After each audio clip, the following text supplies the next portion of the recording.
सभी जानते हैं, हम अपने इस चैनल के माध्यम से उत्तराखंड में हिंदी विषय से एलटीओ लेक्चरर की तैयारी कर रहे हैं। साथियों, इसमें हमने आदिकाल तक हिंदी साहित्य में पढ़ दिया है और कुछ वीडियोस हम हिंदी व्याकरण के भी बना चुके हैं।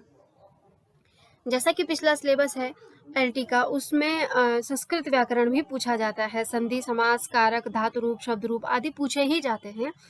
तो मुझे लगा कि कुछ वीडियो हिंदी व्याकरण की हो चुकी है, कुछ साहित्य की हो चुकी है, तो क्यों ना साथ में संस्कृत व्याकरण भी कर लिया जाए। मैंने अपने स्टार्टिंग के वीडियो में बता दिया था कि इसमें हम संपूर्ण पैकेज पढ़ेंगे, जिसमें पाश्चात्य काव्यशास्त्र, हिंदी काव्यशास्त्र सब कुछ पढ़ेंगे। तो मुझे लगा क्यों ना सबसे पहले हम यहाँ पे अभी एक हिंदी व्याकरण के साथ साथ संस्कृत व्याकरण भी क्लियर करते रहें, क्योंकि इसके बाद हम हिंदी में संधि वाला चैप्टर कर सकते हैं। तो अगर हमने संस्कृत में संधि को समझा होगा तो वहां पे भी समझने में आसानी होगी। तो साथियों, शुरू करते हैं हम संधि वाला चैप्टर अपना, ठीक है। और मैं पूरी कोशिश करूंगी कि आसान से आसान भाषा में आपको संधि वाला चैप्टर समझा सकूं। तो बने रहिएगा मेरे साथ, ठीक है। तो सबसे पहले देखिए संधि। अथ संधि प्रकरणम। सम प्लस धा प्लस की। सम उपसर्ग है, इसमें धा धातु है और की प्रत्यय है, ठीक है। तो धा इसमें धातु है, ये याद रखना। और सम उपसर्ग है, क्या पता इतने में से ही क्वेश्चन पूछ लिया जाए। अब है संधि शब्द का अर्थ, योग या मेल, ठीक है। वर्णों का योग या मेल संधि का परिभाषा हो जाएगी इसकी। यहाँ पे ये अर्थ है थोड़ा सा, संधि वह वर्ण विधि है जिसमें वर्णों का वर्णों से परस्पर मेल होता है, ठीक है। संधि का मतलब मेल हो जाना। तो किसका मेल? दो परस्पर वर्णों के मेल से होने वाले परिवर्तन को संधि कहते हैं। जैसे उपधन इंद्र, उपेंद्र। यहाँ देखिएगा उप के साथ अ लगा है और यहाँ ई, तो अ प्लस ई क्या हो गया? ए हो गया। यहाँ अ और ई में परिवर्तन होके ए बन चुका है। तो जब दो परस्पर वर्णों के मेल से परिवर्तन होता है उसको क्या कहते हैं? संधि कहते हैं, ठीक है। तो मैं उम्मीद करती हूँ आपको परिभाषा समझ में आ गई होगी, इसका अर्थ समझ में आ गया होगा और इसका जो मूल रूप है वो कैसे बना है, कौन सी धातु है, उपसर्ग है, ठीक है। अब देखिए संधि के भेद। संधि के तीन भेद हैं, अच संधि, हल संधि और विसर्ग संधि, ठीक है। अच संधि को कहते हैं स्वर संधि, हल संधि को व्यंजन संधि और विसर्ग को विसर्ग संधि। यहाँ हम देखेंगे कि अच संधि के यहाँ पे 8 भेद है, ठीक है। और अब ये देखिए यहाँ पे अच संधि है, ये तो अ और च क्या है? ये प्रत्याहार है एक। और प्रत्याहार को समझने के लिए हमको माहेश्वर सूत्र पढ़ने पड़ेंगे, ठीक है। तो जो प्रत्याहार है ना, वो माहेश्वर सूत्रों से बने हुए हैं। जैसे हमारी हिंदी में वर्णमाला है, वहां पर भी माहेश्वर सूत्र वर्णमाला है। अगर हम वर्णमाला को नहीं पढ़ेंगे तो हम संधि नहीं कर पाएंगे। हालांकि ये थोड़ा स्टार्टिंग करने वालों के लिए थोड़ा टफ हो सकता है, लेकिन मैं समझती हूँ कि जब तक हम वर्णमाला ही नहीं पढ़ेंगे हम संधि कैसे करेंगे। तो इसके लिए हम थोड़ा सा, बहुत ज्यादा डीपली नहीं, लेकिन एक संक्षिप्त परिचय तो रखें। अब देखो ऐसे ही शब्द आएंगे जहाँ पे अच प्रत्याहार बना, जहाँ पे इक प्रत्याहार बना। अब हमें पता ही नहीं होगा कि अच प्रत्याहार में कौन कौन से वर्ण आते हैं, तो हम कैसे संधि करेंगे, ठीक है। जैसे मैं एक छोटा सा उदाहरण देती हूँ कि अच संधि में जो होता है उसमें 8 संधियां आती हैं। तो पहले हम जो संधि पढ़ेंगे वो पढ़ेंगे यण संधि। अब देखते हैं कि यण संधि, ठीक है। मैं खाली उदाहरण दे रही हूँ एक, अभी हम पढ़ेंगे नहीं यण संधि। पहले हम माहेश्वर सूत्र पढ़ेंगे, प्रत्याहार पढ़ेंगे, उसके बाद ही हम संधि करेंगे। कि मेरा उद्देश्य है कि आप लोगों को आसान से आसान भाषा में और जो बना रहे पेपर तक, जो दिमाग में बना रहे, इस तरीके से पढ़ाया जाए। तो हल्के में नहीं पढ़ाऊंगी, पहले एक ही वीडियो बनेगी इसकी, कोई ज़्यादा बहुत बड़ी वीडियो नहीं है। तो ठीक है, अज संधि में हम इसको देखेंगे। पहले देखिए आप, यण संधि जब हम पढ़ाएंगे तो इसका सूत्र है एको यणेचि। अब हमको इसी में परिभाषा भी याद नहीं करनी है, इसी में सारा उत्तर है कि यण संधि में है क्या। लेकिन अगर हम एक बार प्रत्याहार और माहेश्वर सूत्र पढ़ लेंगे तो ये हमको कुछ याद करने की जरूरत भी नहीं पड़ेगी। यहाँ ये कह रहे हैं कि इसका मतलब इको यणेचि का मतलब क्या होता है कि इक के स्थान पर यण हो जाता है असवर्ण परे होने पर। लेकिन हमें ना इक पता है न यण पता है, तो हम यण संधि कैसे करेंगे, ठीक है। तो इसके लिए हमें माहेश्वर सूत्र यानी संस्कृत की वर्णमाला पढ़नी पड़ेगी, ठीक है। तो देखिए माहेश्वर सूत्र, संस्कृत व्याकरण में मूलाधार 14 सूत्र हैं, इन्हें माहेश्वर सूत्र के नाम से जाना जाता है, ठीक है। तो 14 सूत्र है माहेश्वर सूत्र में। कितने सूत्र हैं? 14 सूत्र। ये रहे यहाँ से 1 से लेके 14 तक। ये आपको उंगली पे ऐसे, जैसे हम 1 2 काउंटिंग करते हैं, ऐसे इनको 1-2 दिन तक सोते उठते चलते इनको ऐसे ही याद करना है। देखना आपको हिंदी की संधि भी आपको बहुत इजीली याद हो जाएगी। ठीक है, तो देखिए सबसे पहले 14 सूत्र में क्या है, एक पहले में क्या है, आई उण रील रिक ए ओंग ए औच हाय वरट लण यम गण नम झभय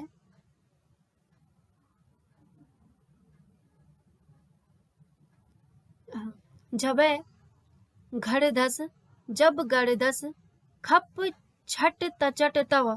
यहाँ पे मैं लिखना भूल गई थी, ये वाला 11वां वाला मैंने मिस कर दिया था और इसको यहाँ नीचे लिखना था और ये ऊपर लिख दिया गया है। तो ये मैंने नंबर बिल्कुल सही डाले हैं। 8वां वाला झबे, 9वां वाला घड़धस, 10वां जब गड़दस, 11वां खप छट थ च ट तव।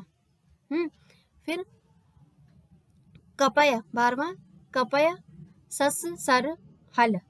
ठीक है, तो आपको ऐसे बोलना है, आई उण रील रिक ए ओंग ए औच हाय वरट लन यम गण नम झबय घड़ दस जब गड़ दस खप छट तचट तव कपय सस सर हल।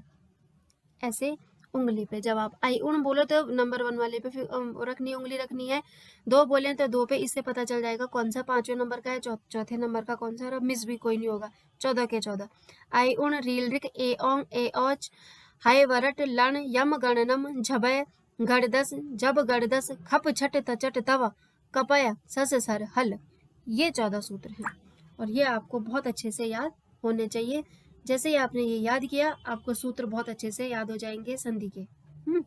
अब देखिए ये क्या है, ये सूत्र, इनके बारे में हम थोड़ा जान लेते हैं। अब विशेष तथ्य, आई उण आदि सूत्रों की संख्या 14 है और इन्हें माहेश्वर सूत्र कहा जाता है।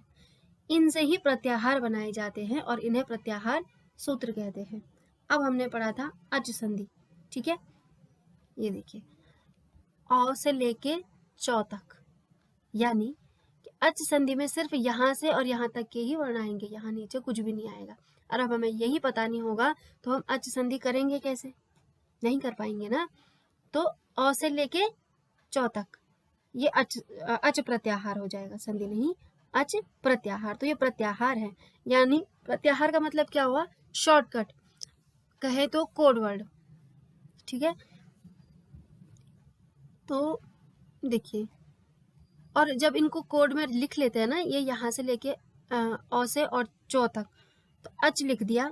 अब जिसको आता है उसको पता चल जाएगा कि अ से चौ तक के कोड में कितने वर्ण आते हैं। ठीक है, तो इसको जो अ और चौ लिखा साथ मिलाकर इसको क्या कहा गया, अच प्रत्याहार। जैसे कोड नंबर 1, ऐसे अच प्रत्याहार। ठीक है, अब देखिए आई उण आदि प्रथम 4 सूत्रों में समस्त स्वरों को रखा गया है, इनको अच प्रत्याहार भी कहा जाता है। शेष 10 सूत्रों में समस्त व्यंजनों को रखा गया है, इन्हें हल प्रत्याहार कहा गया है। ठीक है, तो आई उण आदि प्रथम 4 सूत्रों में, यानी ये कह रहे हैं कि जो 4 सूत्र है ना आगे के, आई उण रील रिक ए ओंग और ए ओच, ये 4 सूत्र है, इनमें स्वरों को रखा गया है, और बाकी के जो ये 10 सूत्र है यहाँ तक, इनमें व्यंजनों को रखा गया है, इनको हल कहा गया है और इनको अच संधि कहा गया है। ठीक है, सॉरी, अच प्रत्याहार और हल प्रत्याहार। ठीक है, अब हाँ ये लिखा है यहाँ पे, आई उण रील रिक ए ओंग ए औच, ये अच प्रत्याहार के अंतर्गत आ जाते हैं। और हाई वरट से लेके और हल तक, जो 5 से लेके 10 तक के हैं, वहाँ समस्त व्यंजन वर्ण या हल प्रत्याहार आ जाते हैं। ठीक है, आगे देखिएगा, प्रत्येक माहेश्वर सूत्र का अंतिम वर्ण इति संज्ञक कहलाता है। इति नहीं इत संज्ञक होगा। ठीक है, इत संज्ञक वर्ण का लोप हो जाता है। तो जो हमने सूत्र पढ़े, तो उसमें जो अंतिम वर्ण होगा वो इत संज्ञक होगा। ठीक है, उसका लोप हो जाता है। तो जैसे ये देखिए, अ ई उ, ये जो अण है ना, ये इत संज्ञक वर्ण है। ये क है, ये इत संज्ञक वर्ण है। ये गौ है, ये इत संज्ञक वर्ण है। ठीक है, तो ये इत संज्ञक वर्ण है, तो इसका लोप हो जाता है। यानी कि जब मैं अ से लेके चौ तक के वर्ण को हूँ, तो अंतिम वाले किसी में भी नहीं गिनने हैं। यानी अच में कौन से आ जाएंगे, अ ई उ, री और ली, ए और ओ, और ए और औ, ये चौ नहीं आएगा इसमें। ठीक है, तो अंतिम वाले वर्ण आ जाएगा अंतिम वाले वर्ण नहीं आएंगे, ये आगे आगे के ही आएंगे। तो इसको क्या कहेंगे, इन वर्णों को क्या कहेंगे, इत संज्ञक। ठीक है,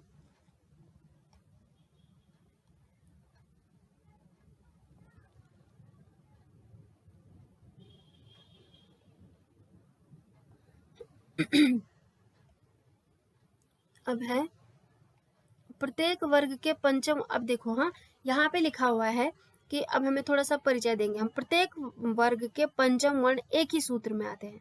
देखिए, जो प्रत्येक वर्ग के पंचम वर्ण होंगे ना, वो एक ही सूत्र में आते हैं। कौन से वाले में, यम गण नम, और इसको यम प्रत्याहार भी कहते हैं। तो जब हम बात करेंगे आगे कि यम प्रत्याहार आएगा, तो तुरंत पता चल जाएगा कि यम प्रत्याहार में कौन कौन से वर्ण आते हैं। यम गण न, मो नहीं, मो क्या है, इत संज्ञक है, ये लोप हो जाता है, तो यम गण न। ठीक है, तो यम प्रत्याहार में आते हैं। वर्गों के चतुर्थ वर्ण दो सूत्रों में, चतुर्थ वर्ण होंगे ना जो प्रत्येक वर्ग, उसमें दो सूत्र में आ जाएंगे, झ भय और घड़दस में, यानी झस प्रत्याहार में। ठीक है, झस प्रत्याहार में। ये देखिए, झ से लेके सौ तक क्या बना दिया, ये कोड बना दिया, झ से लेके सौ तक झस प्रत्याहार। अब झ वर्ण कौन कौन से आ जाएंगे इसमें, झ और भ, यो नहीं आएगा, ये अंतिम वर्ण है, ये इत संज्ञा के लोप हो चुका है। और घ र ध, ठीक है, क्योंकि न यो चौथा वर्ण है और न झ चौथा वर्ण है। तो ये सूत्र को एक रूप में पिरोने के लिए ऐसा समझ लो, तो ये ऐसे ये वर्ण दे रखे हैं इसके साथ। ठीक है, तो ये क्या है, या समझ लो कोड देने के लिए, कोड बनाने के लिए। अगर इसके पीछे ये होते ही नहीं तो शायद अच्छे से नहीं बन पाता। तो ये कोड देने के लिए इनका इति संज्ञक होकर लोप हो जाता है। जब हम झस की बात करें तो सिर्फ झ भ घ ड़ ध आएगा, यो और ये स नहीं आएगा, और ये झस प्रत्याहार में ये इतने वर्ण आते हैं। ठीक है, वर्गों के तृतीय वर्ण एक ही सूत्र में आते हैं, जब गढ़ दस में या जस प्रत्याहार में आते हैं। ठीक है, ज और स जस प्रत्याहार में पहला गिना जाएगा, अंतिम नहीं गिना जाएगा। वर्गों के द्वितीय एवं प्रथम वर्ण दो सूत्रों में, खप छठ तछट तव और कपय या खय नामक प्रत्याहार में आते हैं। ठीक है, तो देखिए जो वर्ग है ना सारे, कवर्ग चवर्ग टवर्ग तवर्ग पवर्ग, तो ये जो सारे प्रथम और द्वितीय वर्ण होंगे वो खय प्रत्याहार में आएंगे। अब खय कहाँ से, ख से लेकर के य तक के सारे वर्ण। अब अगर हमें ये पता होगा तो हम ऐसे बोल देंगे, खप छठ थचट तव कपय। हाँ, तो ख फ छ ठ थ च ट त, व नहीं, क और प, ये खय नामक प्रत्याहार में आ जाएंगे। ऊष्म संज्ञक वर्णों को दो सूत्रों में, स श र और हल या शल प्रत्याहार में, यानी स से ल तक सल प्रत्याहार में आते हैं। ठीक है, फिर हमें ये अंतस्थ संज्ञक वर्ण है, इसमें क्या हो जाएगा, हाय वरट लन या यण प्रत्याहार में आते हैं, ये मैं बता चुकी हूँ। ठीक है, अब देखते हैं इसके बाद। हाँ, अब देखिए, अब हमने जब इनको सारे सूत्रों को पढ़ लिया है, मैं उम्मीद करती हूँ आपको समझ में आ गया होगा, नहीं तो फिर से दोबारा बता दूंगी। अब देखेंगे हम यण संधि, इको यणचि। अब ये कह रहे हैं, अर्थात इक के स्थान पर यण हो जाता है असवर्ण परे होने पर, असवर्ण यानी असमान। ठीक है, अब है इक, हमने पढ़ा है अभी, इक में कौन से आ जाएंगे, ई उ री और री। कैसे, ये देखो, इक प्रत्याहार कहां से हो जाएगा, यहां से, ई से और क तक। ठीक है, ई से लेकर के क तक होगा इक प्रत्याहार। ठीक है, अब ई में कौन कौन से वर्ण आएंगे, ई उ री और री। अब ये कह रहे हैं कि यदि ई उ री और री हो और इसके परस वर्ण, यानी जो दूसरा हम जब जिसको अलग करते हैं वहां इससे असमान वर्ण आए, तो ई का य, उ का व, री का र, री का ल हो जाता है। ये कह रहे हैं ये, तो इक का क्या हो जाएगा, यण हो जाएगा। यण में ये आ गए य व र ल, इक का क्या हो जाएगा, यण हो जाएगा। ई उ री री का क्या हो जाएगा, य व र ल। ठीक है, सॉरी। तो मैं उम्मीद करती हूँ साथियों आपको मेरा समझाया हुआ समझ में आ रहा होगा। ठीक है, यण, अच्छा हाँ, ये देखिए यण में क्या है, य व र और ल, ये जो यहाँ हमने ये पढ़ा, और ये यण में कौन कौन से, ये 4 वर्ण है, लेकिन सूत्र कौन से हैं इसके, ये वाला 5वां और 6ठा वाला सूत्र, य व र और ल। जहां से जो शब्द दिया होगा उसका सूत्र का मतलब ये नहीं आप पहला वाला भी जोड़ दो उसमें, जहां से शब्द दे रखा, जहां से वो अक्षर दे रखा होगा। अगर यण दे रखा है तो ह नहीं आएगा, अगर वल तो है भी नहीं वैसे, पर अगर वल दे रखा होगा तो व से ही आएगा, रल दे रखा होगा तो र से ल तक ही आएगा। तो ये अगर हम अच्छे से याद कर लेंगे तो हमारे ये सूत्र बहुत, इसके साथ ही हमने यण संधि भी पढ़ी ली है। मैं फिर दोबारा समझाऊंगी, कल हम संधि स्टार्टिंग से करेंगे, संधि की परिभाषा करेंगे, अच संधि की परिभाषा करेंगे। तो आप इसको जो ये माहेश्वर सूत्र हैं इनको एक बार अच्छे से पढ़ना और नोट्स बनाना, 2-3 बार पढ़ना, जो समझ में नहीं आएगा वो मुझे बताना, मैं बताऊंगी। अभी तो मेरे साथ बहुत कम साथी हैं, फिर भी पढ़ने वाला एक भी हो हमारे लिए बहुत है। मैं चाहती हूँ कि जो पढ़ना चाहता है उसको मैं पढ़ाऊँ। ठीक है साथियों, तो पढ़ने के लिए मेहनत तो करनी पड़ेगी, थोड़ा सा टफ लगेगा, आप पढ़ते रहिएगा मेरे साथ, और आपको जहाँ पे जो चीज़ समझ में नहीं आएगी मैं पूरी कोशिश करूँगी आपको अच्छे से समझाने की। धन्यवाद।